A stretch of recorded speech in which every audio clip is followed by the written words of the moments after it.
Ukraine जंग के बाद दो टुकड़ों में बटी दुनिया में तुर्की ने खुद को बफर जोन बनाने की कोशिश शुरू कर दी। तुर्की नेटो का हिस्सा है, लेकिन रूस से भी उसके रिश्ते अच्छे हैं। यही नहीं, वो यूक्रेन की भी मदद कर रहा है। यानी ऐसा वक्त जब यूक्रेन में बमों की बारिश हो रही है, जंग की वजह से जमीन थर्रा रही है और हर तरफ केवल धमाकों की गूंज है, तुर्की खुद को बफर जोन बनाने में जुटा है। वैसे जंग के दौरान बफर जोन उस इलाके को कहते हैं जो शांत हो, और तुर्की भी दुनिया को यही दिखाने की कोशिश में है कि इस जंग में वो न्यूट्रल है।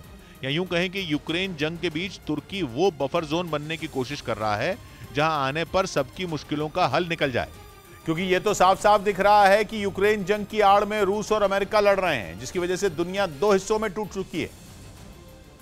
लेकिन तुर्की बताना चाहता है कि वो किसी गुट का हिस्सा नहीं है, क्योंकि एर्दोआन ने ये बात पक्की की कि उनका और पुतिन का रिश्ता अच्छा रहे। तो वहीं दूसरी ओर वो यूक्रेन में अनाथ हो चुके बच्चों के लिए काम करने का प्लान बना रहे हैं। कुछ दिन पहले ही तुर्की और यूक्रेन की फर्स्ट लेडी की मुलाकात भी हुई थी, जिसके बाद ये खबर तेज हो गई कि तुर्की रूस और यूक्रेन के बीच मध्यस्थ का रोल निभाने की तैयारी में है।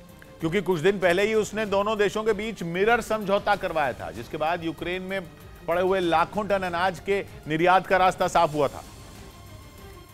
और जंग की वजह से अनाज संकट से जूझ रही दुनिया को थोड़ी राहत मिली। तुर्की ने रूस और यूक्रेन के बीच जो समझौता करवाया था वो मिरर समझौता था, यानी ऐसा समझौता जिस पर बिना बदलाव के हस्ताक्षर किए गए।